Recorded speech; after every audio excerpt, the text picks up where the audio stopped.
Hai dan selamat kembali. Pernah tak anda tengok satu senarai nombor yang panjang, lepas tu rasa macam pening? Hari ini kita akan tukar kekeliruan tu menjadi satu cerita yang jelas. Kita akan belajar cara untuk ambil data mentah dan ubahnya menjadi sebuah visual yang menarik dengan menggunakan satu alat yang sangat mudah tapi berkesan, Carta Pi. Jom kita mula. Rasanya semua orang pernah lalui benda ni kan? Anda tengah tengok satu jadual penuh dengan nombor dan kepala pun mula rasa serabut. Kita tahu ada maklumat penting kat situ tapi ia macam tersorok. Mesti ada cara yang lebih baik untuk nampak gambaran besarnya kan? Dan inilah dia jawapannya. Wira kita untuk hari ini, Carta Pi. Ia berfungsi macam jambatan, mengambil data yang nampak berserabut dan menukarkannya kepada sesuatu yang kemas, visual dan sangat senang nak faham. Satu alat yang nampak ringkas, tapi kesannya sangat besar. Okey, sebelum kita mula membina Carta Pi kita sendiri, jom kita fahamkan dulu apa benda sebenarnya Carta Pi ni. Kita mulakan dengan asasnya. Senang cerita, bayangkan sebiji pizza. Keseluruhan pizza tu mewakili 100% data kita dan setiap potongan pizza atau hirisan mewakili satu kategori. Lagi besar nilai satu kategori tu, lagi besarlah potongan pizzanya. Kan mudah nak faham macam tu? Walaupun nampak ringkas, setiap elemen dalam Carta Pi ni ada fungsinya. Setiap warna mewakili kategori yang berbeza, saiz setiap hirisan pula terus memberitahu kita kuantitinya, dan yang paling penting, mesti ada tajuk dan petunjuk supaya semua orang faham apa yang kita cuba sampaikan.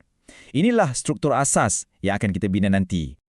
Jadi, kenapa kita nak guna Carta Pi? Sebab utama ialah untuk menjimatkan masa dan tenaga mental. Daripada kita pening kepala tengok jadual yang panjang, Carta Pi bagi kita faham data tu sepintas lalu.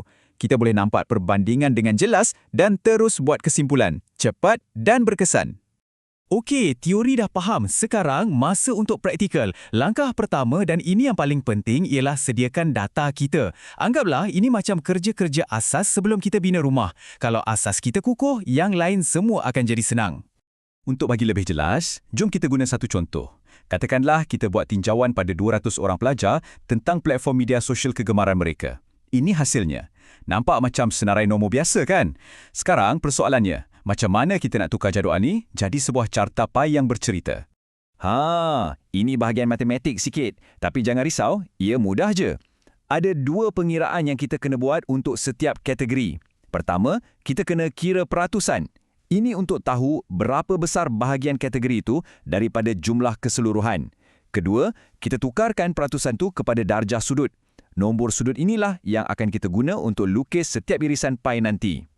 Baiklah, kerja-kerja mengira semua dah selesai. Kita dah ada nombor-nombor yang kita perlukan. Sekarang, masa untuk bahagian yang lebih seronok, iaitu melukis dan menghidupkan data kita secara visual. Prosesnya sangat mudah. Mula-mula guna jangka lukis untuk dapatkan bulatan yang cantik. Lepas tu, lukis satu garisan lurus dari titik tengah ke tepi bulatan. Itu garisan permulaan kita. Kemudian, ambil protractor, ukur sudut pertama kita. Ingat Pak tadi? 144 darjah untuk TikTok dan lukis garisan kedua. Siap hirisan pertama. Ulang je proses ni untuk yang lain. Okey, bentuk carta kita dah ada. Tapi ia masih kosong, belum siap sepenuhnya lagi. Sekarang masa untuk sentuhan terakhir. Langkah-langkah inilah yang akan tukar carta kita daripada sekadar lukisan kepada satu alat komunikasi yang jelas dan nampak profesional. Tiga benda ni sangat penting. Mula-mula, kita warnakan setiap hirisan dengan warna berbeza supaya senang nak nampak perbezaan. Lepas tu, kita letak label peratusan pada setiap hirisan dan akhir sekali yang paling penting, kita bagi tajuk yang jelas dan sediakan petunjuk. Tanpa semua ni, carta kita cuma bulatan berwarna yang tak ada makna. Mantap! Kita dah berjaya bina sebuah Carta Pi yang lengkap dari awal sampai akhir. Tapi, kerja kita belum habis. Membina carta tu satu hal. Fahamkan cerita di sebaliknya tu hal yang lain. Jom kita belajar cara untuk membaca carta yang kita dah buat ni. Dan inilah soalan yang paling utama kan? Kita tak bina carta ni sia-sia. Kita nak dapatkan sesuatu daripadanya. Jadi, bila kita tengok carta yang dah siap ni, kita kena tanya, apa cerita yang ia cuba sampaikan pada kita? Cara nak baca carta ni senang je. Mula-mula, cari hirisan mana yang paling besar dan paling kecil. Dalam contoh kita, jelas TikTok yang paling popular. Lepas tu, bandingkan hirisan yang lain. Contohnya, kita nampak Instagram hampir 2 kali ganda lebih popular daripada YouTube. Dari sini, kita boleh buat satu kesimpulan mudah. Majoriti pelajar dalam tinjauan ni paling suka guna TikTok. Nampak tak? Dalam beberapa saat je, kita dah dapat jawapan. Dan macam itulah ceritanya. Kita bermula dengan senarai nombor yang nampak serabut dan kita berakhir dengan satu visual yang kemas dan terus bagi jawapan. Anda dah berjaya lalui semua langkah dan sekarang anda ada satu kemahiran baru yang sangat berguna untuk bercerita dengan data.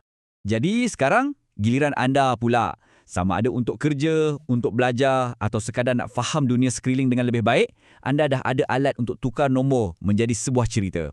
Persoalannya bukan lagi macam mana, tapi apa? Cerita apa yang anda nak sampaikan? Selamat mencuda!